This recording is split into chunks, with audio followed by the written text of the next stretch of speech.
Di dunia yang penuh dengan rahasia dan bahaya, ada sebuah keluarga pembunuh bayaran yang sudah menjalankan tugasnya selama ratusan tahun. Mereka dikenal sebagai keluarga yang sangat ahli dalam membunuh target tanpa meninggalkan jejak. Salah satu anggota keluarga tersebut adalah seorang pria bernama Gero. Sejak kecil, Gero sudah dilatih menjadi pembunuh yang hebat. Dia memiliki kemampuan bertarung yang luar biasa dan mampu menyelesaikan berbagai misi berbahaya. Namun, ada satu masalah besar dalam hidupnya. Gero tidak tertarik dengan dunia percintaan, apalagi menikah. Baginya, menjadi seorang pembunuh adalah satu-satunya jalan hidup yang dia kenal. Tetapi keluarga Gero memiliki aturan penting.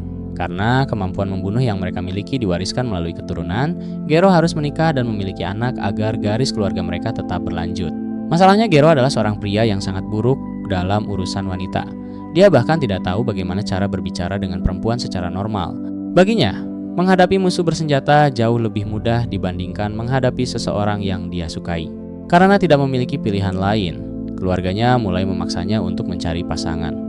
Mereka mengatakan jika Gero tidak segera menikah, maka dia harus menghadapi konsekuensi besar dari keluarganya sendiri.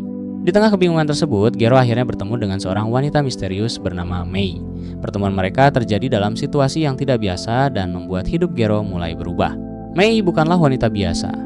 Dia memiliki kepribadian yang unik dan kemampuan yang sangat berbeda dari orang kebanyakan.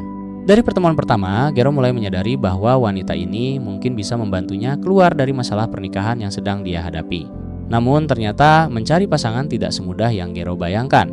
Apalagi dirinya memiliki pekerjaan sebagai pembunuh bayaran yang membuat kehidupan normal hampir mustahil. Setiap hari Gero harus berhadapan dengan dua pilihan sulit. Di satu sisi, dia ingin tetap menjalani hidup sebagai seorang pembunuh tanpa harus memikirkan hubungan.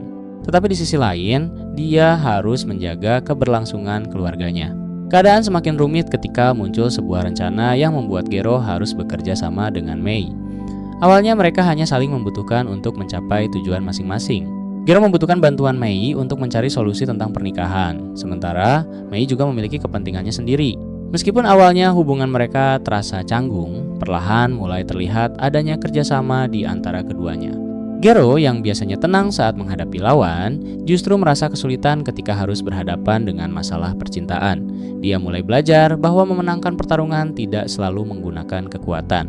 Pertemuan dengan Mei menjadi awal perubahan besar dalam hidup Gero.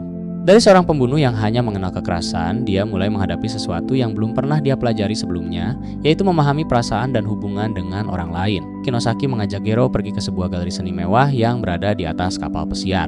Gero setuju, meski dalam hati dia bingung apa hubungannya galeri seni dengan mencari istri. Sesampainya di sana, Kinosaki akhirnya menjelaskan rencananya. Mereka akan berlatih kencan. Gero akan dipandu cara bersikap, cara ngobrol, cara membuat perempuan terkesan. Tujuannya sederhana, supaya kalau nanti Gero benar-benar kencan dengan calon istri, dia tidak kaku seperti robot. Masalahnya, Gero memang sangat kaku. Dia seorang pembunuh bayaran kelas atas yang hidupnya diisi dengan racun dan misi berbahaya, bukan bunga dan obrolan romantis.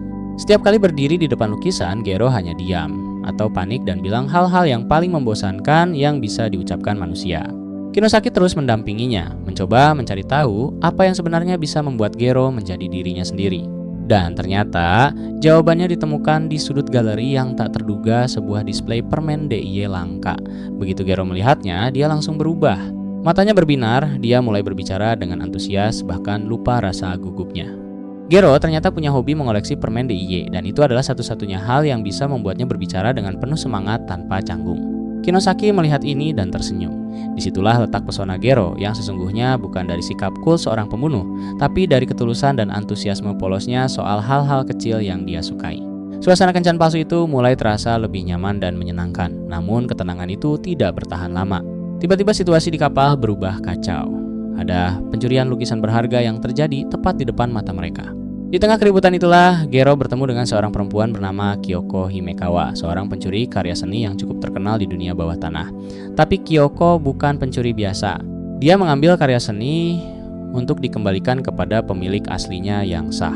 Situasi makin panas ketika muncul sosok bernama Ushio, seorang penegak dari dunia hitam yang mengejar Kyoko dengan serius.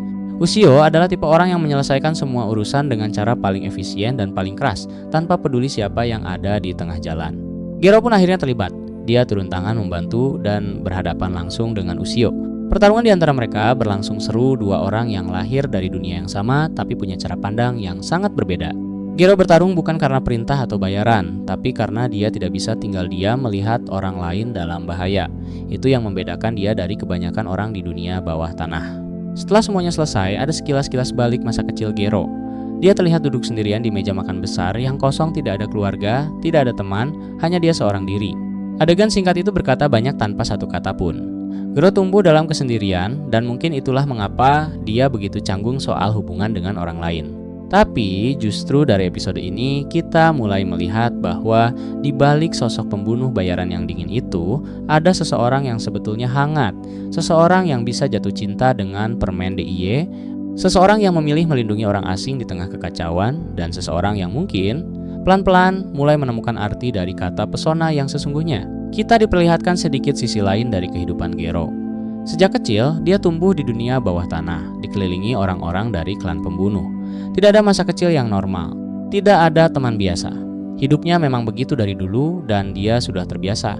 Yang penting baginya sekarang adalah satu hal, melindungi adiknya dan menemukan calon istri sebelum keluarganya memaksakan hal-hal yang tidak dia inginkan. Nah, disinilah rencana Kinosaki, si penipu pernikahan yang kini jadi manajer pencarian jodoh, Gero masuk ke dalam gambar. Kinosaki menyebut rencana ini sebagai Operasi Ksatria Putih. Idenya sederhana, buat Gero tampil seperti pahlawan di hadapan calon wanita. Siapa targetnya? Himekawa. Himekawa ini bukan orang sembarangan, dia seorang pencuri karya seni. Tapi ternyata dia bukan pencuri biasa yang cari uang. Motivasinya justru mulia. Dia mencuri karya seni untuk mengembalikannya kepada pemilik aslinya, yang sah orang-orang yang karyanya dulu dirampas atau dicuri secara tidak adil. Dia semacam Robin Hood versi dunia seni. Masalahnya, saat ini Himekawa sedang ditahan oleh seseorang dari dunia para pengguna kemampuan khusus, seorang watermaster alias pengguna air. Orang ini bukan lawan biasa. Dia bisa mengendalikan air sebagai senjata dan sudah menjebak Himekawa di dalam situasi yang sangat berbahaya. Gero pun bergerak. Dia masuk ke arena pertempuran dan langsung berhadapan dengan Watermaster itu. Pertarungan ini sengit. Watermaster memanfaatkan kemampuannya sepenuhnya air dipakai untuk menyerang dari segala arah, membentuk perisai, bahkan menciptakan jebakan.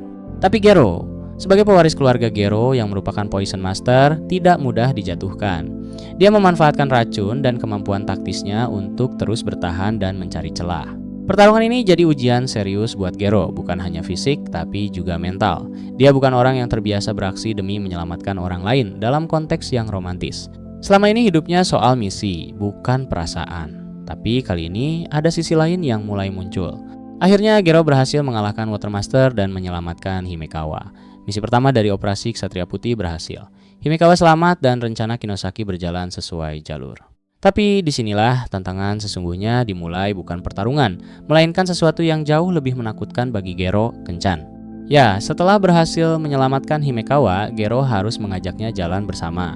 Ini bagian dari rencana Kinosaki supaya Himekawa bisa mengenal Gero lebih dalam dan mungkin tertarik padanya. Bagi Gero yang hidupnya diisi latihan fisik, racun, dan misi pembunuhan, ini adalah medan yang benar-benar asing. Dia tidak tahu cara bersikap normal di depan wanita yang ingin dia dekati. Momen-momen canggung pun terjadi. Gero mencoba bersikap biasa, tapi tentu saja caranya agak off. Himekawa sendiri adalah wanita yang punya prinsip kuat dan tidak mudah terkesan begitu saja. Interaksi keduanya jadi campuran antara lucu, canggung, dan menggemaskan. Dan kemudian terjadi sesuatu yang mengejutkan paling tidak bagi Gero sendiri. Setelah semua yang terjadi hari itu, Gero mengambil langkah yang baginya terasa seperti langkah terbesar dalam hidupnya. Dia membuka mulut dan berkata, "Ada yang ingin aku minta." Lalu Gero menyampaikan sebuah permintaan atau lebih tepatnya semacam proposal kepada Himekawa. Bukan langsung melamar dalam arti tradisional, tapi sebuah langkah nyata pertama menuju hubungan yang lebih serius. Ini adalah pertama kali yang dimaksud dari judul episode ini. Pertama kalinya Gero benar-benar mengambil inisiatif dalam urusan yang namanya perasaan. Episode ini membuka babak baru dalam perjalanan Gero mencari istri. Dia bukan lagi sekadar berdiri di garis start sambil bingung harus ngapain. Langkah pertamanya sudah diambil, dan ternyata untuk seorang pria yang sudah terbiasa menghadapi misi maut, langkah pertama menuju cinta justru terasa jauh lebih menegangkan. Gero mendapat tugas baru menjadi bodyguard untuk Shiori Ureshino, putri dari seorang presiden perusahaan besar. Untuk menjalankan misi itu, dia harus menyamar sebagai mahasiswa di kampus yang sama dengan Shiori. Gero belum pernah merasakan kehidupan kampus sebelumnya, jadi matanya langsung berbinar-binar begitu dia ikut kuliah dan berbagai kegiatan sosial untuk pertama kalinya. Bagi seorang pembunuh bayaran sekelas Gero, suasana kampus terasa seperti dunia lain yang asing tapi menarik. Tapi ada satu masalah besar. Shiori punya kecemasan sosial yang cukup parah. Bahkan hanya untuk memperkenalkan diri di sebuah pesta kampus pun, pikirannya sudah berputar-putar memikirkan cara memulai percakapan. Dia seharusnya jadi pewaris perusahaan besar, tapi untuk ngobrol sama orang baru saja masih susah banget. Yang ikut pesta minum-minum bareng teman-teman kampus Shiori. Shiori sendiri datang ke pesta itu dengan tujuan memperkenalkan diri dan keluar dari zona nyamannya, tapi sayangnya usahanya tidak berjalan mulus. Nah, karena Gero melihat Shiori kesulitan bergaul, dia pun mencoba mencontohkan cara bersosial. Caranya, dia minum bir banyak-banyak lalu pamer trik, tapi alih-alih mengesankan orang, hasilnya malah bikin semua orang kaget karena dia bisa membentuk muntahannya jadi balon hewan.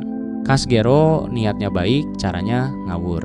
Setelah pesta selesai, ketika mereka bertiga Gero, Shiori, dan Kinosaki sedang dalam perjalanan pulang, terungkaplah bahwa ada sosok bernama Naruko yang ternyata adalah pembunuh yang memburu Shiori. Naruko adalah seorang soundmaster. Dia bisa mengendalikan orang lain lewat gelombang suara dan frekuensi.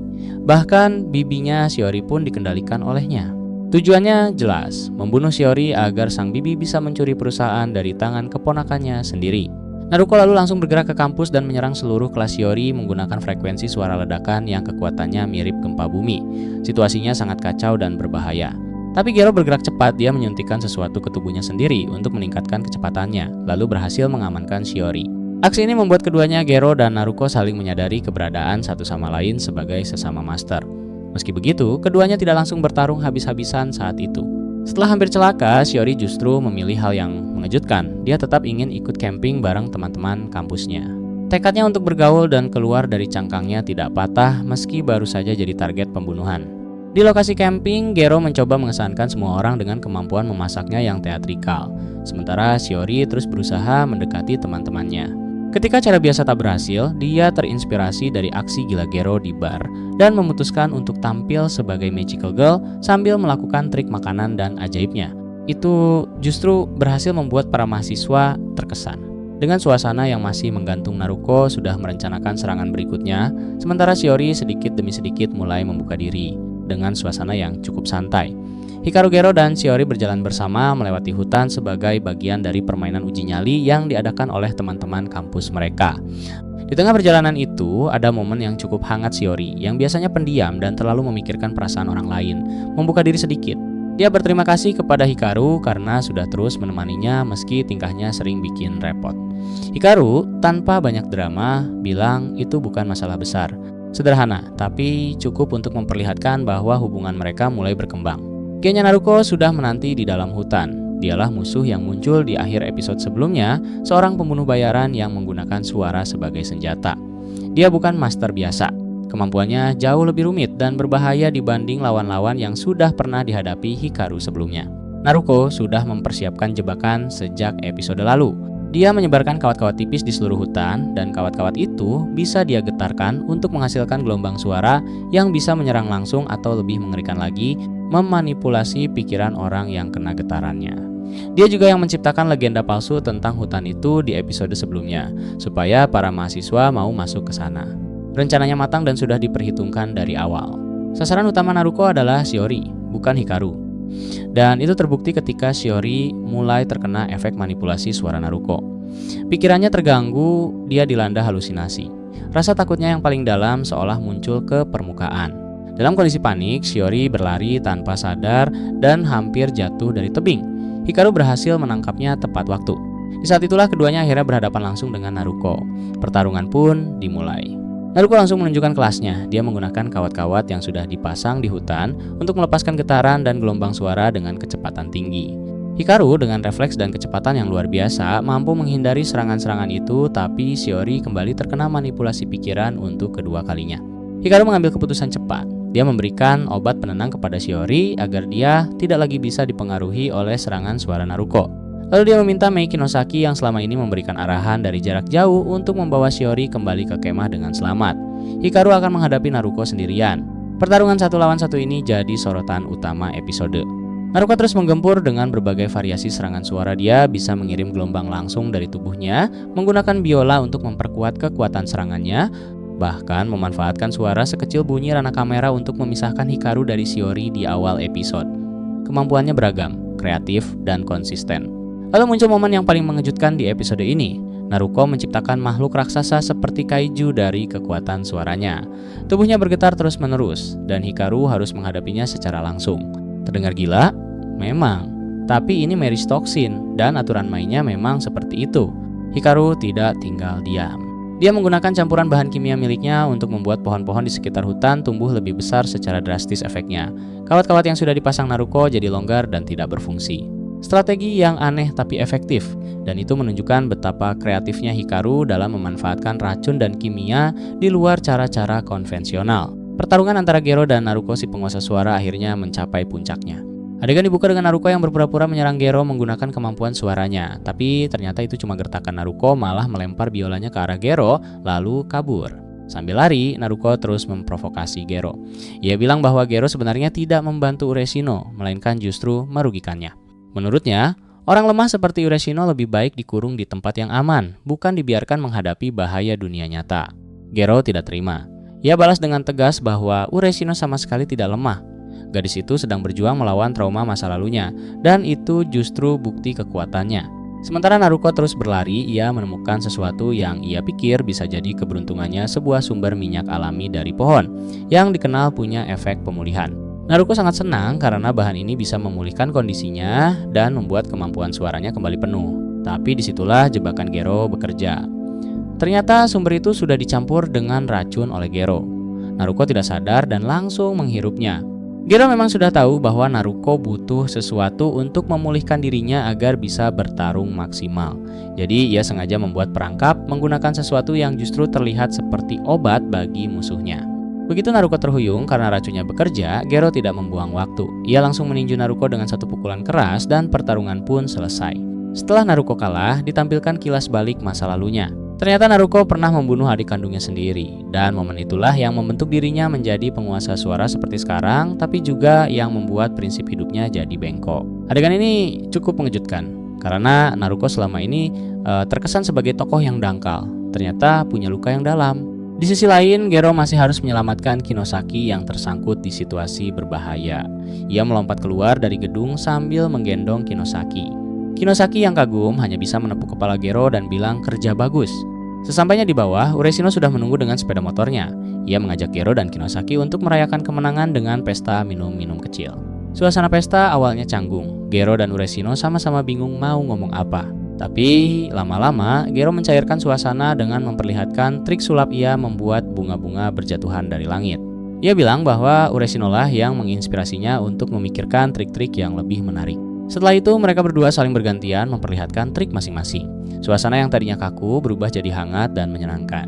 Malam itu berlalu dengan tawa dan kebersamaan sampai tanpa sadar waktu sudah habis dan saatnya pulang. Sementara itu Ureshino juga menyelesaikan urusan keluarganya. Ia kembali menemui bibinya yang marah karena Naruko gagal menyelesaikan tugasnya.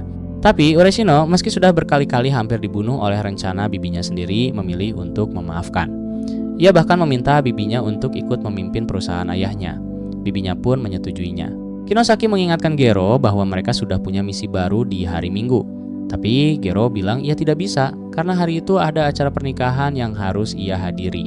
Kali ini cerita dimulai dengan kabar gembira. Toshiki Hanamaki, teman dekat Gero yang dikenal sebagai Buckmaster atau pengguna serangga, akan menikah.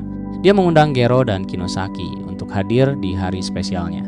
Kinosaki yang selalu punya cara pikir tersendiri langsung semeringah begitu mendengar kata pernikahan. Buat dia, acara pernikahan adalah ladang emas untuk bertemu orang-orang baru. Terbayang di kepalanya peluang kenalan dengan banyak wanita di sana. Di lokasi pernikahan, Gero juga bertemu dengan temannya yang lain, Hayato Tsunagi, si Needle Master, alias pengguna jarum. Tsunagi sudah menikah dan punya 3 anak, seorang ayah keluarga yang tampak bahagia.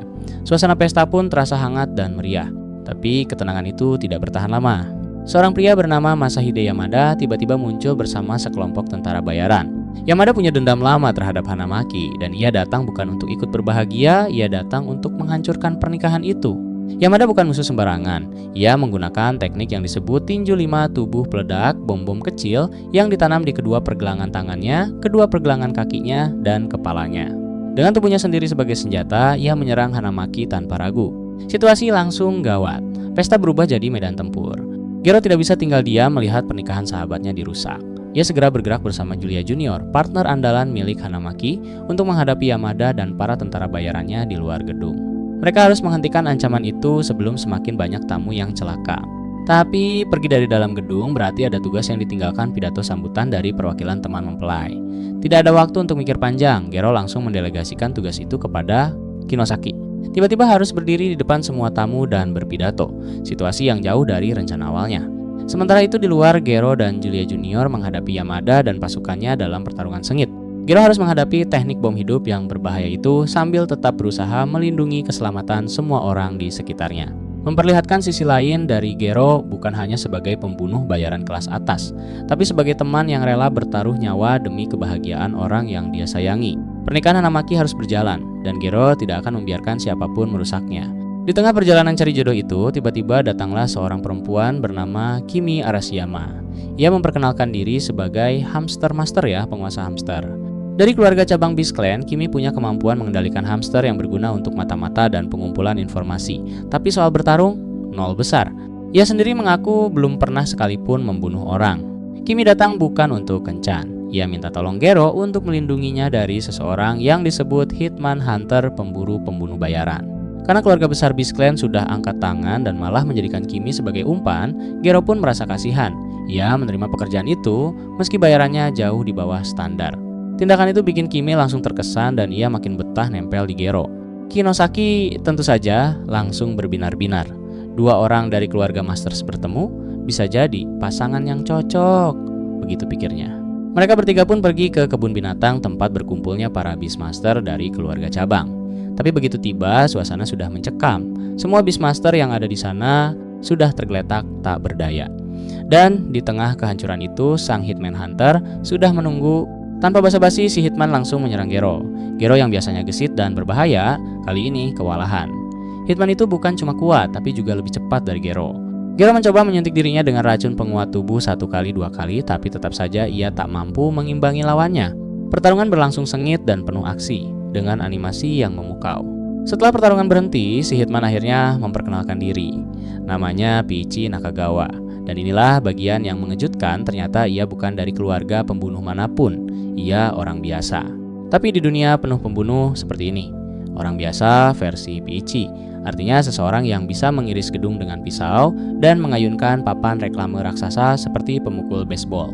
Motivasinya juga mengejutkan. Piichi ingin membuka kafe bersama pacarnya. Tapi sebelum itu, ia merasa perlu membereskan orang-orang berbahaya dulu. Ia mendengar ada rencana jahat dari dalam Beast Clan, makanya ia memburu para pembunuh untuk mengorek informasi sekaligus menyingkirkan yang memang pantas disingkirkan. Gero sadar Piichi bukan penjahat. Piichi juga akhirnya melepas Gero begitu tahu Gero bukan tipe pembunuh sembarangan. Piichi lalu bertanya langsung ke Kimi apakah ia tahu soal rencana jahat itu. Kimi hendak menjawab, tapi tiba-tiba kalungnya mulai mencekik lehernya pelan-pelan. Ada racun yang diaktifkan dari jarak jauh. Dari seekor kelelawar yang melayang di udara terdengar suara misterius. Seseorang dari dalam Beast Clan sendiri yang melakukan ini. Dan suara itu mengundang mereka semua untuk datang ke markas Beast Clan, sebuah tempat bernama Dogo Animal Kingdom. Semuanya dimulai di atas laut. Kinosaki mengemudikan perahu membawa rombongan menuju markas klan binatang, sebuah pulau yang dikenal sebagai Dogo Animal Kingdom. Di perjalanan, suasana terasa tegang. Arashiyama, salah satu kandidat calon istri Gero, tiba-tiba bilang bahwa dia mau lanjut sendirian. Katanya pekerjaan mereka sudah selesai sampai di sini. Tapi Gero tahu ini cuma pura-pura. Arashiyama tahu ini jebakan dan dia tidak mau Gero ikut terseret dalam bahaya hanya gara-gara dirinya. Tapi Gero tidak mau diam. Dia bilang dengan tegas kalau dia mundur sekarang dia tidak akan pernah bisa membuat siapapun bahagia. Dan toh sudah terlambat untuk balik. Belum sempat situasi tenang, seekor cumi-cumi raksasa tiba-tiba muncul menyerang perahu mereka dari dalam laut. Di tengah kekacauan itu, seekor elang raksasa tiba-tiba menukik dan menculik Arashiyama ke udara. Gero langsung bertindak. Dia menyuntikkan racun ke tubuhnya sendiri seperti biasa dan dengan kekuatan itu dia berlari di atas permukaan air mengejar elang yang membawa Arashiyama terbang. Sementara itu, Kinosaki dan Piichi tinggal di belakang untuk menghadapi cumi-cumi raksasa tadi. Masalahnya, Piichi sama sekali tidak tahu cara melawan cumi-cumi. Solusinya, dia buka video tutorial memasak di tengah pertarungan mencari cara terbaik mengalahkan cumi-cumi berdasarkan cara memasaknya. Ini salah satu momen paling lucu di episode ini dan anehnya justru berhasil. Di sisi lain, Gero berhasil mengejar dan menemukan Arashiyama, tapi musuh yang menunggu bukan sembarangan, namanya Kota Hanezawa, si Birdmaster. Kemampuannya berputar di sekitar burung. Pasukan burung yang dia kendalikan seperti drone, serangan-serangan udara terkoordinasi, dan gaya bertarungnya yang terobsesi dengan baseball. Di tengah pertarungan, dia membayangkan dirinya sebagai pitcher di lapangan bisbol, dan itu bukan metafora, itu benar-benar divisualisasikan dalam pertarungan. Klimaksnya, Hanezawa bertransformasi menjadi Bird Spear Master menggunakan tombak yang seolah dibentuk dari sekumpulan burung. Gila, tapi justru itu yang membuatnya susah dilepaskan dari layar. Di balik semua kekacauan ini, ada sosok yang lebih mengancam. Toshiro Dogo, putra ke-14 dari pemimpin klan binatang, pemilik darah binatang dari kelelawar, menggunakan Hanezawa untuk menyampaikan pesan kepada Gero.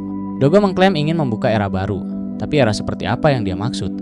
Ternyata Dogo punya obsesi gelap, dia ingin menciptakan master-master yang lebih unggul lewat eksperimen selektif. Semacam pembiakan terencana untuk menghasilkan keturunan terkuat. Ini jadi ironi yang menarik karena bertolak belakang dengan semangat utama cerita ini bahwa menikah seharusnya karena kebahagiaan, bukan soal garis keturunan. Gero dan Arashiyama sedang bersembunyi di dalam sebuah gua dalam perjalanan menuju markas musuh untuk menghadapi Beastmaster. Arashiyama yang dikenal lembut dan penuh perhatian tiba-tiba memasak makanan di depan Gero menggunakan jamur dan bahan-bahan yang ia temukan. Ia menawarkan makanan itu dengan tulus, tapi Gero menolak. Bagi dia, menerima makanan dari orang lain sama saja dengan meminum racun. Sudah bertahun-tahun ia hidup dengan prinsip itu, tidak makan masakan siapapun kecuali dirinya sendiri.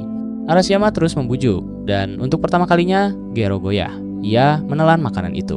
Entah karena rasa percaya yang mulai tumbuh atau sekadar karena ia tidak bisa terus menolak wajah tulus Arashiyama Gero sendiri tampaknya tidak tahu jawabannya. Beberapa jam kemudian, Gero terbangun lebih awal dan keluar dari gua sendirian. Ia menemukan sekelompok Koala Masters yang rupanya sudah mengintai mereka dari tadi, bersiap menyerang saat keduanya lengah. Meski kelelahan dan kalah jumlah, Gero menghabisi mereka dengan mudah. Gerakan tubuhnya sudah seperti refleks seorang pembunuh kelas 1. Namun itu hanyalah umpan. Ketika Gero menoleh ke belakang, ia mendapati Dogo sudah masuk ke dalam gua. Arashiyama tidak ada di sana. Yang ada hanya Dogo memegang kacamata Arashiyama dan berkata dengan dingin bahwa ia sudah membunuhnya. Kabar itu langsung memantik sesuatu di dalam diri Gero.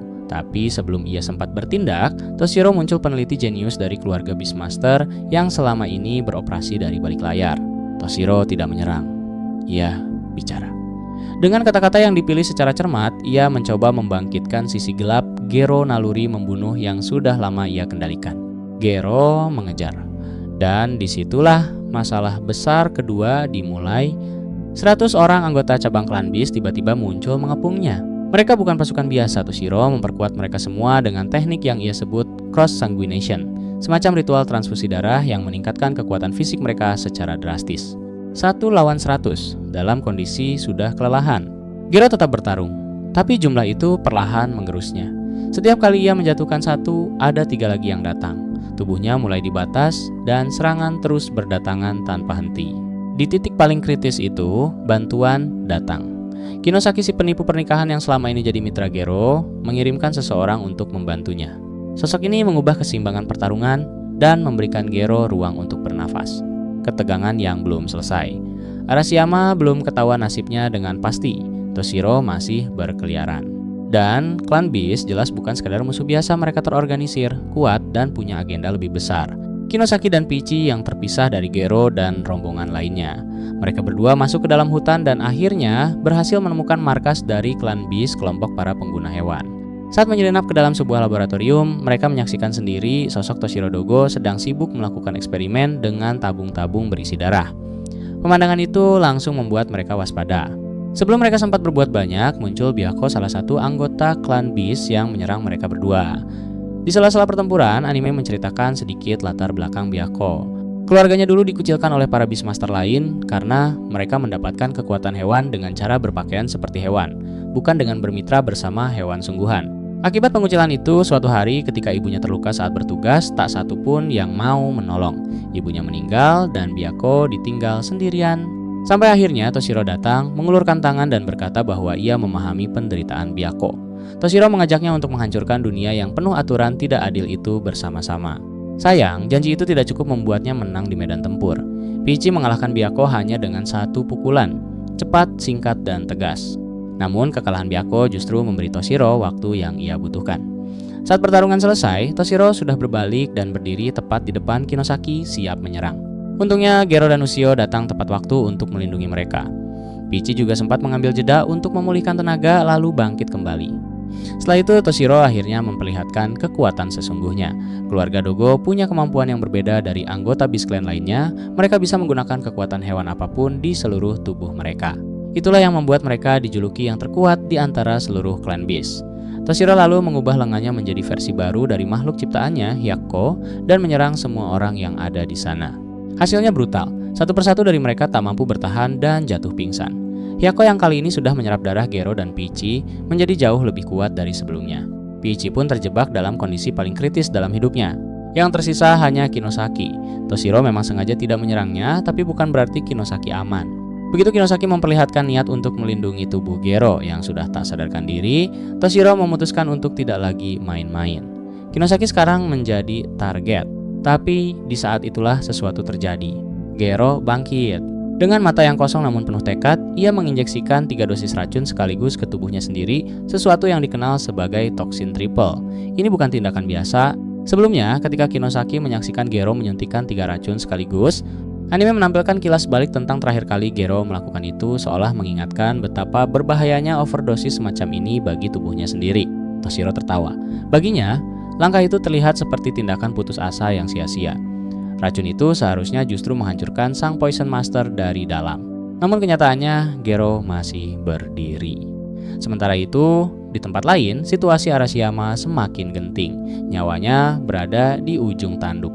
Tapi alih-alih menyerah, Arashiyama menggigit bibirnya, mengumpulkan sisa-sisa kekuatannya, dan memutuskan untuk bergerak. Ia melakukan sebuah langkah yang penuh keberanian di tengah kondisinya yang hampir mati. Guru Hikaru Gero menjelaskan sebuah rahasia besar tentang darah keluarga Gero. Semakin sering seseorang hampir mati, semakin kuat darah racun mereka menjadi. Dan Gero, karena petualangannya mencari calon istri yang penuh bahaya, sudah berkali-kali hampir tewas. Tanpa ia sadari, semua pengalaman itu justru mendorongnya ke tahap baru yang belum pernah ia capai sebelumnya. Kembali ke pertarungan. Dogo, sang penguasa klan binatang, menyerang Gero dengan brutal. Tapi sesuatu sudah berubah. Gero meninju Dogo keras hingga tubuh pria itu terbanting ke tanah. Dogo tidak menyerah begitu saja. Ia mengubah kedua tangannya menjadi gerombolan tikus tanah, lalu menyelam ke bawah tanah dan menyerbu Gero dari segala arah. Namun Gero sekarang jauh lebih cepat dari sebelumnya. Semua serangan itu bisa ia blok dengan mudah. Dogo mengeluarkan senjata pamungkasnya. Ia mentransformasi tubuhnya menjadi 93 hewan liar, sekaligus semua binatang yang pernah ia serap ke dalam dirinya sepanjang hidupnya. Serangan itu brutal dan kacau. Tapi Gero tetap menghindar, satu persatu dengan kecepatan yang hampir tak terlihat mata. Lalu ia melepas sarung tangannya. Di baliknya ada tanda-tanda biru yang merayap di kulitnya, pelan-pelan merambat ke wajahnya. Itulah Poison Blood, kemampuan sejati keluarga Gero yang selama ini terpendam. Darah itu bukan sekadar racun biasa. Gero menyemprotkan darahnya ke tubuh Dogo, dan begitu menyentuh kulitnya, darah itu memotong daging Dogo seketika, kuat, cepat, dan mematikan. Dogo mulai tersudut. Tapi Dogo belum selesai. Dalam keputusasaan, ia melakukan transformasi terakhirnya, bentuk yang lebih menyerupai iblis daripada binatang. Sesuatu yang mengerikan dan groteskis. Namun bahkan dalam wujud itu, ia tetap bukan tandingan Gero. Gero menghindar, menyentuh punggung Dogo, dan mengalirkan racun langsung ke tubuhnya. Dogo mulai lemah. Tubuhnya merasakan racun bekerja. Dan dalam kondisi sekarat itu, ia punya satu ancaman terakhir. Ia berbalik hendak membunuh teman-teman Gero. Tepat saat ia hampir menggigit kepala Kinosaki, ia tiba-tiba membeku. Disinilah Kimi Arashiyama tampil. Ia berhasil membebaskan para tawanan dari keluarga cabang klan binatang, orang-orang yang selama ini dibuang dan direndahkan oleh Dogo karena dianggap lemah. Kimi meyakinkan mereka untuk bersatu. Bersama-sama mereka memanggil hewan-hewan partner mereka, hewan yang sudah lama mati, diserap oleh Dogo ke dalam tubuhnya. Entah bagaimana, seruan itu beresonansi dari dalam tubuh Dogo. Hewan-hewan itu merespons dari dalam, mengacaukan kendali Dogo atas transformasinya dan melumpuhkan gerakannya. Dogo akhirnya roboh karena racun yang mengalir di tubuhnya. Saat Dogo pingsan, sebuah kilas balik pendek muncul. Kita melihat masa kecil Dogo ketika sang kepala klan memberikannya seekor kelelawar sebagai hewan partner. Bagi Dogo kecil, itu adalah penghinaan. Kelelawar kecil itu dianggap tidak layak untuk seseorang yang menginginkan posisi tertinggi. Rasa sakit dan kemarahan itu terus membara, mendorong Dogo untuk membunuh banyak anggota keluarganya sendiri demi membuktikan bahwa ia lebih kuat dari siapapun. Dogo terbangun. Tepat saat Pichi hendak menginterogasinya, seseorang tiba-tiba muncul Byakko yang ternyata masih hidup. Byakko menyelamatkan Dogo dan membawanya kabur. Pichi dan Gero mengejar, tapi keduanya dihentikan oleh seekor serigala raksasa yang muncul entah dari mana menangkap Byakko dan Dogo di mulutnya. Lalu, sosok baru memperkenalkan diri, seorang wanita yang ternyata adalah saudari kandung Dogo, namanya Tonako. Dan ia baru saja diangkat menjadi kepala baru klan binatang. Dengan kehadirannya, jelas bahwa masalah belum selesai, bahkan mungkin baru dimulai. Gero akhirnya menemukan inti sejati dari kemampuannya, bukan sekedar racun dari luar, tapi darah racun yang mengalir di tubuhnya sendiri. Dan sementara ancaman Dogo mungkin sudah berakhir, kemunculan Tonako membuka babak baru yang menjanjikan untuk episode terakhir musim ini. Setelah Tonako pergi, suasana cerita berubah jadi lebih santai dan hangat. Pichi dan Gero kembali bergabung dengan rombongan. Lalu mereka semua menaiki perahu yang ditarik oleh Ushio dengan cara yang lucu dan tidak biasa. Kimi Arashiyama bersama para tawanan yang sudah ia bebaskan sebelumnya mengadakan semacam pertunjukan syukur di lautan bersama hewan-hewan peliharaan mereka. Gero memuji cara hidup Kimi dengan tulus. Momen ini langsung dimanfaatkan oleh Mei Kinosaki yang selama ini memang berperan sebagai pendorong hubungan asmara di antara teman-temannya. Kinosaki membisikkan pada Gero bahwa sebenarnya Kimi punya perasaan terhadapnya dan menyarankan Gero untuk meminta nomor kontaknya. Seperti biasa, Gero jadi gugup dan salah tingkah. Namun di tengah kecanggungan itu, Kimi justru mengambil inisiatif dan mengakui perasaannya sendiri kepada Gero. Meski begitu, Kimi belum siap untuk langsung menjalin hubungan. Ia merasa kalau saat ini dirinya masih terlalu bergantung pada Gero, dan itu tidak adil baik untuk Gero maupun untuk dirinya sendiri. Kimi memutuskan ingin memperbaiki diri dan membangun rasa percaya diri terlebih dahulu sebelum suatu saat nanti ia menyatakan perasaannya lagi dengan lebih mantap. Jawaban ini membuat hubungan mereka menggantung.